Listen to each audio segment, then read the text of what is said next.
Hello friends. आप सभी का आपके अपने यूट्यूब चैनल प्रभास रेलवे जी में स्वागत है। तो दोस्तों, आज मैं वीडियो इसीलिए बना रहा हूँ कि बहुत सारा स्टूडेंट का कमेंट आ रहा है, कुछ कुछ स्टूडेंट का कॉल आ रहा है। जैसे कि एक स्टूडेंट है, उसका कॉल आया था मुझे कि सर मुझे जो है आरआरबी जेई में जो फाइनल स्कोर कार्ड आया था उसमें उसको शॉर्ट लिस्ट कर लिया गया था डीबी और मेडिकल के लिए। बट जब डीबी और मेडिकल के लिए एक पीडीएफ जब वेबसाइट पे पब्लिश किया था, जिसको पैनल बोलते हैं डीबी और मेडिकल के लिए, तो उसमें उसका नाम नहीं दिया गया था। मतलब उसको जो है स्कोर कार्ड में क्वालिफाइड कर दिया था डीबी और मेडिकल के लिए, बट उसका पैनल में नाम नहीं दिया गया था। वो काफ़ी परेशान था। उन्होंने मुझे कॉल किया, तो मैंने उसको एडवाइस दिया कि कुछ वेट कर लो, हो सकता है कि आरआरबी की तरफ से कुछ दिनों के बाद आपको कॉल आ सकता है। तो वही हुआ, कुछ दिन के बाद उसके नंबर पे, मोबाइल नंबर पे कॉल किया गया आरआरबी की तरफ से कि आपका जो है मेडिकल इस डेट में है, आपका वेबसाइट पे भी नाम पब्लिश कर दिया गया, आप देख लें और अपना मेडिकल और डीबी के लिए आरआरबी बोर्ड विजिट करें। तो इसमें होता क्या है ना कि जैसे मान लीजिए किसी किसी कैटेगरी में, जैसे आपका हो गया जनरल सर्विस, टीआरडी, टीआरएस, जो भी डिपार्टमेंट है जिसके लिए वैकेंसी आया था, तो उसमें होता है कुछ एक्स्ट्रा कैंडिडेट को क्वालिफाई करके रखता है कि मान लीजिए कोई कैंडिडेट डीबी और मेडिकल में नहीं पहुंच पाता है या कोई इंटरेस्टेड नहीं है, उसको बार बार कॉल किया जाता है और वह मेडिकल के लिए प्रेजेंट नहीं होता है आरआरबी ऑफिस।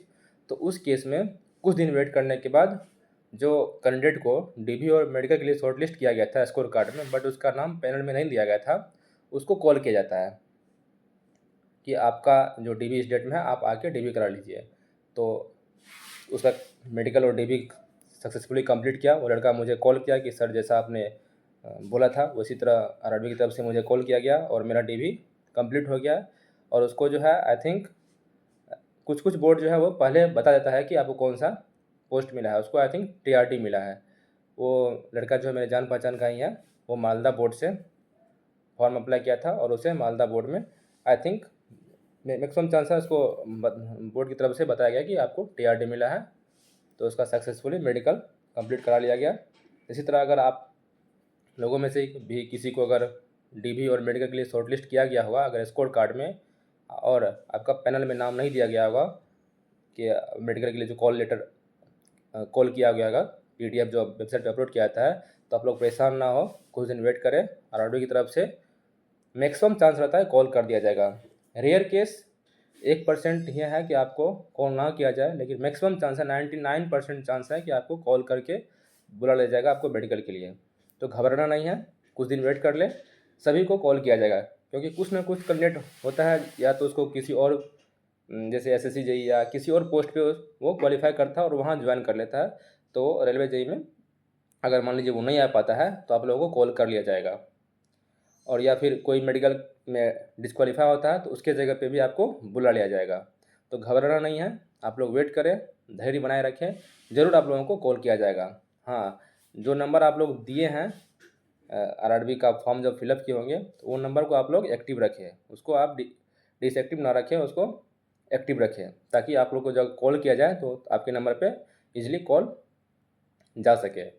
मैक्सिमम चांस है कि कॉल ही किया जाता है, मेल भी कर दिया जाता है कभी कभी, लेकिन मैक्सिमम चांस है कि आपको कॉल करके बुलाया जाएगा, क्योंकि आपको ऑलरेडी डीबी और मेडिकल के लिए शॉर्ट लिस्ट जो आई स्कोर कराया था उसमें शॉर्ट लिस्ट कर लिया गया था, बट वो पैनल में आपका नाम नहीं दिया गया था।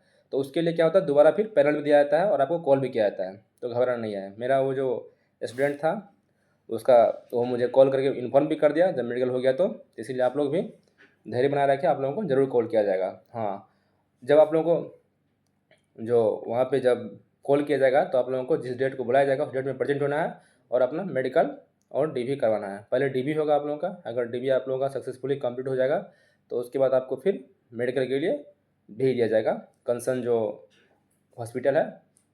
मैक्सिमम चांस है कि डिविजनल हॉस्पिटल जो होता है वहीं भेजा जाता है। जब आपका फाइनली मेडिकल कंप्लीट हो जाएगा तो उसके बाद कुछ दिनों के बाद वेबसाइट पे, आरआरबी की वेबसाइट जो होगा उस पर पैनल दिया जाएगा कि आपको जो है इस पोस्ट के लिए शॉर्टलिस्ट किया गया है। जब पैनल आ जाएगा उसके कुछ दिनों के बाद उस पैनल को जोनल हेडक्वार्टर भेजा जाता है। फिर जोनल हेडक्वार्टर के थ्रू उसको डिफरेंट डिफरेंट डिवीज़न में, उस ज़ोन में जितना जितना डिवीज़न है, जो जो डिवीज़न है, उस डिवीज़न को डिवाइड किया जाता है पैरेलल को, कि इसको कौन सा डिवीज़न मिला, फिर डिवीज़न की तरफ से आप लोगों को ज्वाइनिंग लेटर आएगा। उसके बाद आप लोग जो प्रॉपर डॉक्यूमेंट है वो बना के फिर ज्वाइन करने, जो डेट दिया जाएगा उस डेट के अंदर आपको ज्वाइन करना होगा। तो इसीलिए आप लोग भी धैर्य बनाए रखें, आप लोगों को ज़रूर कॉल आएगा। ठीक है, चलिए, अगर आप लोग जानना चाहते हैं कि कौन लड़का है, उसका रोल नंबर आप लोगों को अगर जानना हो तो आप लोग कमेंट करें, मैं उसका स्क्रीनशॉट या फिर इसके नेक्स्ट वीडियो में उसका इन्फॉर्मेशन आप लोगों को दे दूंगा कि देखिए ये रोल नंबर था, इसको स्कोर कार्ड में शॉर्ट लिस्ट किया गया था, बट मेडिकल के लिए नहीं बुलाया गया। लेकिन कुछ ही दिनों के बाद, मैक्सिमम हमको लगता है 15 से 20 दिनों के बाद उनको कॉल कर दिया गया कि आपका मेडिकल इस डेट में है, आप आके मेडिकल करवा लीजिए। तो चलिए, इसी तरह मेरे वीडियो को लाइक शेयर सब्सक्राइब कीजिए ताकि मैं आप लोगों के लिए नेक्स्ट वीडियो बनाऊँ। चलिए, थैंक यू।